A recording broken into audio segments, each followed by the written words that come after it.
姐姐，现在夏天来了，真的太热了。你夏天一般都是怎么过的呀？适合的温度的房间里，那肯定就是避暑的唯一的最好的一个方法。因为特别是到了夏天，总是一冷一热这种交替，其实对身体是不太好的。为什么要选一台好空调？就是你进入到一个很凉爽的房间的时候，不会让你的身体突然有一激灵的感觉，带着一丝丝凉意的，但是又没有那么刺激感的风，达到一个很轻松的一种感觉。姐姐挑选空调有什么小技巧吗？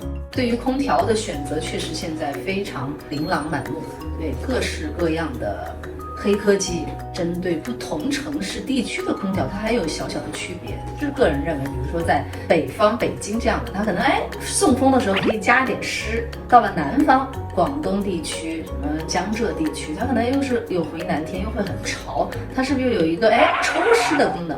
我觉得这个可能就是根据不同的地域来选择不同的空调。对于我来讲，这个可能就是比较重要的一点。然后其次可能就是节能，它如果监测到家里没有人，它是不是可以自动就把这个风量变小，或者是变得更节能节约？要开空调的时候，你肯定要做一个定期的维养、维护以及清理。所以如果有一台这样的空调，就是定期它还可以自己的去清洗它内部的一些灰尘，过滤掉一些不好的物质。我觉得这个空调肯定也会疯狂的让大家复购，或者是疯狂脱销的。主要是清洁费是一方面，就你会省时，因为你再请工人上门来去帮你做清理的话，你的时间还得搭得上。本来我要好不容易周末要跟朋友去约会啊、聚会啊，就为了去清理一个空调，就把这个时间段要给它特意留出来，就会打乱你很多的本来的计划。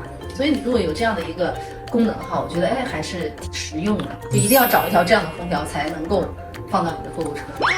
谁选空调？赶紧先去看看。快去。拜拜。